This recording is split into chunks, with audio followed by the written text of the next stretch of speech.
आज class 10th के math में तीसरा चैप्टर हाइट एंड डिस्टेंस, ऊंचाई और दूरी। ध्यान देंगे, हाइट एंड डिस्टेंस, ऊंचाई और दूरी के संबंध में कुछ थ्योरी बताते हैं। सबसे पहले हम लोग देखेंगे ऊंचाई क्या होता है। यहाँ ऊंचाई हाइट, तो पृथ्वी तल से, ये हुआ पृथ्वी तल, ध्यान देंगे, पृथ्वी तल से ऊपर की ओर जो लंबाई को नापी जाती है उसे हम लोग क्या कहते हैं, ऊंचाई कहते हैं। इसे h के द्वारा सूचित किया जाता है।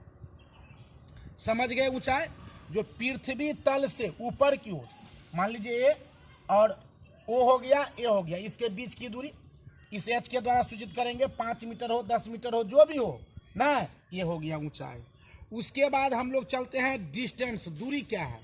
तब पृथ्वी तल पर, ये पृथ्वी तल हुआ, पृथ्वी तल पर एक बिंदु से लेकर और दूसरे बिंदु तक के बीच की दूरी को न, जो हम नापते हैं, एक बिंदु से लेकर दूसरे बिंदु तक की लंबाई को हम लोग क्या कहते हैं। जैसे मान लीजिए ए और बी के बीच की दूरी 5 किलोमीटर है, तो ए और बी ये क्या हो गया, ए और बी क्या हो गया, आपको लंबाई हो गया, और यही लंबाई क्या हो जाएगा, दूरी। अब चलिए आप लोग ऊंचाई और दूरी समझ गए।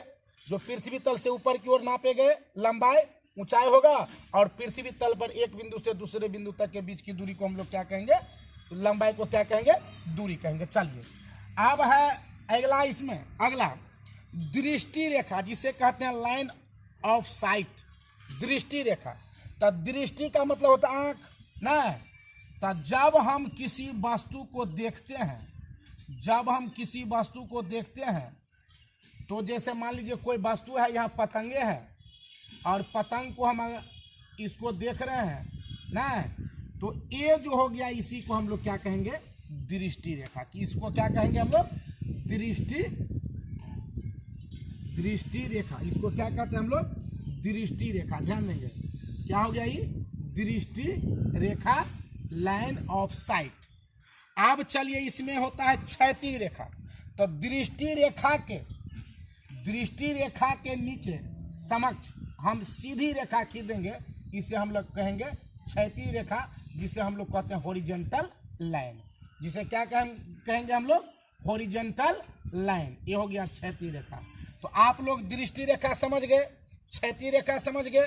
पहले ऊंचाई बता दिए, दूरी बता दिए। चलिए ऊंचाई हो गया, दूरी हो गया, दृष्टि रेखा हो गया, क्षैतिज रेखा। और इस हाइट एंड डिस्टेंस बहुत इजी चैप्टर है, जिसमें मात्र 2 चीज को आपको ध्यान रखना है, उन्नयन कोण और अवनमन कोण। अब चलिए हम लोग चलते हैं उन्नयन कोण। तो उन्नयन कोण, इसे हम लोग उन्नति कोण या उन्त्रांश कोण भी कहते हैं, जिसे अंग्रेजी में angle of elevation, angle of elevation. तो जब हम लोग किसी वस्तु को देखते हैं, तो उस वस्तु को, जब कोई वस्तु हमारे सिर से, आप देख लीजिए, उन्नयन कोण किसे कहेंगे, जब कोई वस्तु हमारे सिर से ऊपर हो, हमारे सिर से ऊपर हो ना, उस वस्तु को देखने के लिए हम क्या करते हैं, अपना सिर को ऊपर करते हैं। तो इस प्रकार जो दृष्टि रेखा और क्षैतिज रेखा के बीच जो कोण बनेगा, ये कोण हो जाएगा आपको एंगल ऑफ एलिवेशन, यानी उन्नयन कोण।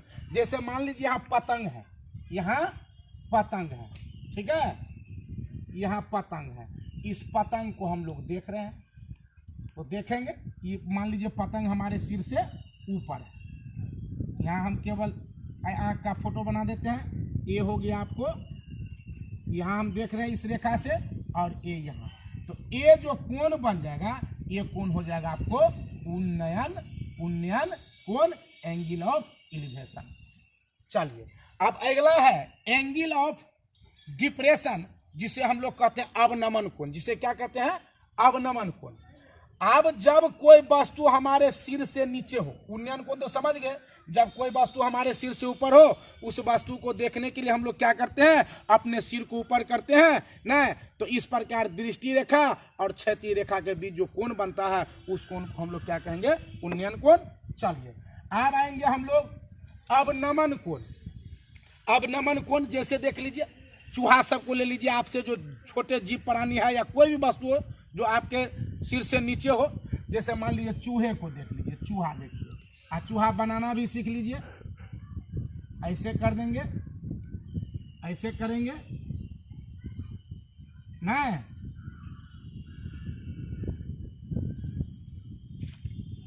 आप इस चूहा को देखने के लिए, इस चूहा को देखने के लिए अगर नीचे में कोई कहे चूहा चूहा तो ऊपर तो नहीं देखिएगा, नहीं नीचे देखेंगे। तो यहां मान लीजिए यहीं से देखिए आप, इसको देखने के लिए ऐसे किए और ये क्षैतिज रेखा हो गया।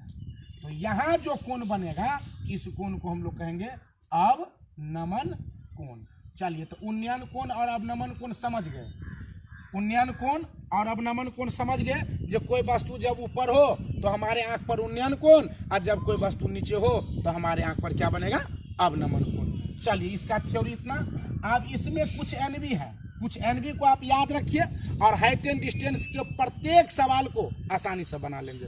और इससे पीछे जो ट्रिगोनोमेट्री में हम कुछ चैप्टर बताए तो उसमें आप लोग को बता दिए थे, जो प्रॉब्लम होगा कमेंट में भेजोगे ना, तो हम उसको वीडियो बना करके या उसको जो है सो आपको कॉपी में बना करके और आप लोग को देंगे। अभी तक तो भेजे नहीं है, इसका मतलब किसी को प्रॉब्लम नहीं है, यानी तो पूरे का पूरा प्रॉब्लम ही है। चलिए, तो अब हम लोग कुछ एनवी पर चर्चा करेंगे हाइट एंड डिस्टेंस में। देखिए, इसमें एनवी कुछ नहीं है, सीधा आप सवाल को खूब बढ़िया से पढ़ेंगे। सवाल को कैसे पढ़ेंगे, खूब बढ़िया से सवाल को पढ़ेंगे, माने तब तक आप सवाल को पढ़ते रहिए जब तक कि आपको पढ़ने से माइंड में समकोण त्रिभुज का निर्माण नहीं हो जाता है ना। फिर उस समकोण त्रिभुज का जब निर्माण हो जाएगा तो उसमें कोई भुजा दिया रहेगा, थीटा दिया रहेगा, तो जो ज्ञात रहेगा उस ज्ञात से आप लोग को क्या करना है, अज्ञात को निकालना है। इतना चीज आप लोग को याद रखना है हाइट एंड डिस्टेंस में, बस। उसके बाद कुछ नहीं आप लोग को करना है। चलिए, कोई सवाल ले लीजिए, कोई सवाल, जैसे मान लीजिए आप लोग को चैप्टर में कोई सवाल हम उठाते हैं। देखिए कितना एकदम आसानी से आप सवाल को, कोई भी सवाल हो, आपको समकोण त्रिभुज बन गया तो समझिए आपको हाइट एंड डिस्टेंस बन गया। जैसे एक वायुयान क्षैतिज तल के साथ 30 डिग्री का कोण बनाते हुए जमीन से उड़ता है। ये हो गया, आपको क्षैतिज तल बताए ना नीचे में, ये क्षैतिज तल हुआ। ये वायुयान जो है सो क्षैतिज तल के साथ 30 डिग्री का कोण बनाते हुए उड़ रहा है। कितना डिग्री के साथ, 30 डिग्री का। कोण को तो परिभाषा आप लोग को बताइए दिए हैं, जब दो सरल रेखा किसी एक बिंदु पर आकर मिले तो इस प्रकार जो आकृति का निर्माण होता है उसे कोण कहते हैं ना। तो कह रहा एक वायुयान क्षैतिज तल पर 30 डिग्री, हाँ, क्षैतिज तल के साथ 30 डिग्री का कोण बनाते हुए जमीन से उड़ता है और 184 मीटर जाता है।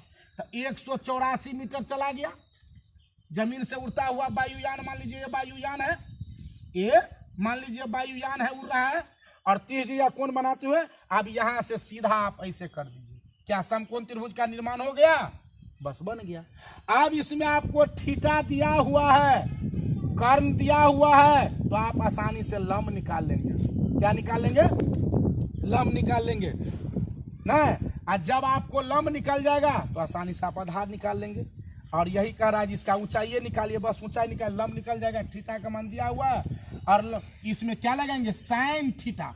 लंब और कर्ण, लंब और कर्ण के बीच कौन सूत्र होता है, लंब कर्ण किनका सूत्र होता है, साइन या कोसेक। तो साइन थीटा लगा दीजिए, साइन थीटा बराबर लंब बटे। तो इसको मान लीजिए ये बी और सी ना, नहीं मालूम है तो तब तक आप इसको एच मान लीजिए। अब साइन थीटा एच बाई क्या होता है, हाँ, लंब इसको एल मान लीजिए ना। तो साइन थीटा बराबर क्या होता है, लंब बटे कर्ण। तो लंब एल है और कर्ण का मान 184 है। और साइन थीटा, तो साइन और थीटा का मान कितना डिग्री है, 30 डिग्री है ना। एल बाई 184 कर दीजिए, एल बाई 184 कर दीजिए। साइन थीटा का मान कितना हो गया, साइन थीटा का मान हो जाएगा आपको, साइन 30 का मान होता है 1/2 ना। और बस हो गया, एल 184 इसको ना बाई क्रॉस मल्टीप्लिकेशन करेंगे तो 2l हो गया बराबर 184। एल बराबर हो गया 184/2, माने कितना हो जाएगा, 92 मीटर जो है से इसकी ऊंचाई निकल गया। इस टाइप के कोई भी सवाल को आप आसानी से, खाली समकोण त्रिभुज का निर्माण हाइट एंड डिस्टेंस बन गया। चलिए एक और सवाल, कोई भी सवाल हो, कहेगा एक लड़का, तो एक लड़का, भाई लड़का कहाँ है, तो धरती पर है लड़का, इसको खड़ा कर देंगे ना। इसकी लंबाई जो है ना 10 मीटर है, कोई भी सवाल हो 10 मीटर है न, और यह धरती पर किसी वस्तु को देख रहा है तो इसके आंख पर 30 डिग्री का कोण बनता हो गया।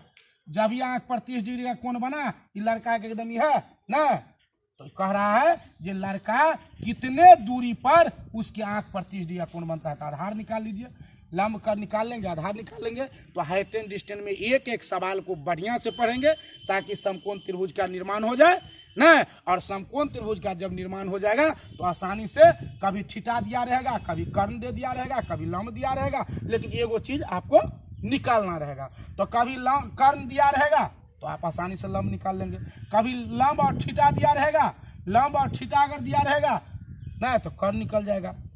उसके बाद लंब और कर्ण दिया रहेगा तो थीटा निकल जाएगा। तो आप इस प्रकार से आसानी से आप हाइट एंड डिस्टेंस बना लेंगे। और इसमें जो प्रॉब्लम होगा आप कमेंट में जरूर, या आप कहेंगे सर एक्सरसाइज 3A इसमें सवाल नंबर 22, 23, 24, 25 जो प्रॉब्लम हो आप बोलिए, उसको हम आसानी से बना करके कॉपी पर आपको हम वीडियो सेंड कर देंगे। धन्यवाद। और थ्योरी के क्लास खासकर आप लोग को बताए थे जो गुरुकुल शिक्षण संस्थान के यूट्यूब चैनल पर है, उस पर आप देखेंगे। और सवाल सब जो है, सवाल जो हम बनाएंगे वो आपके चैनल पर नहीं डालेंगे। चलिए, इस प्रकार हाइट एंड डिस्टेंस भी खत्म हो गया। और इसमें आप सब लोग सवाल बनाइए, जो प्रॉब्लम होगा उसको फिर हम लोग आगे देखेंगे न। तो कल आप लोग को शुरू कर देंगे प्रोबेबिलिटी प्रायिकता।